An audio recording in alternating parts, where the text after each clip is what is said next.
not only are we visiting these sacred sites for Reiki, experiencing the areas where, Usui Sensei had his enlightenment, we're also going in with Komyo Reikido, with the Shihans, and Komyo Reikido, Shihan is a teacher.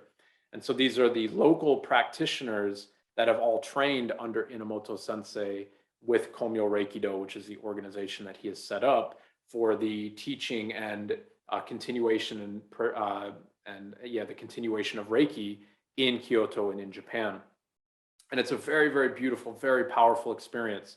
So imagine you're going into a temple, dimly lit at night, with myself, Inamoto Sensei, and the Shihans of Komyo Reikido, all leading in Reiki shares, Reiki attunements, or Reiju, and discussions and talks on our practice of Usui Reiki Ryoho, all set in this magically dimly lit temple with ornate carvings all over the ceiling and the walls. It's just an incredible experience, absolutely incredible experience.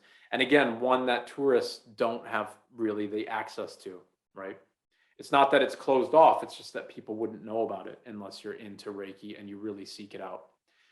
It's an incredible experience. The first time that I was here at the temple or the dojo for Komyo Reikido and sitting amongst, it was probably 35 other local, Japanese and foreigners who had been practicing Reiki forever.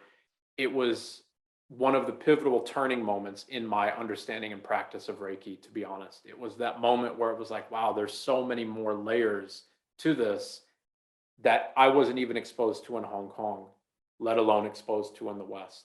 It's not a criticism of any of those things, but we can always go deeper, right? We can always learn more and always get down into it, okay? So another component on the tour is I'm going to be leading a 3-hour kind of a teaching seminar talking about the practice and realization of non-duality and the surrendering of our minds within our Reiki practice.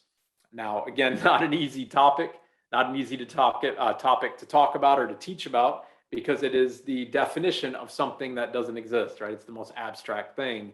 And so it's like trying to catch the wind, but we still need to discuss it. We need to focus on it because we need to recognize that that's where our Reiki practice should be focused, right? So it's going to be a 3-hour lecture for me, or teaching session for me. That very well may be on Mount Kurama. It just depends if we can have the weather and if we have the ability to be there for that time. Inamoto Sensei will be talking, again, another 3-hour session that might be on Mount Kurama or at the dojo, about the roots of Reiki Ryoho and the legacy of Usui Sensei. So he's going to be bringing in his, intimate and very, very deep connection to the background and lineage via his teachers of the practice of Reiki from the perspective of a Pure Land Buddhist monk in the exact same lineage as Usui Sensei, right? Teaching the exact same thing as Usui Sensei from its roots. He's going to be bringing all of that firsthand knowledge just to you, just to you. Like, that's such an amazing opportunity to be able to sit in that wisdom and in that space, right, as a group.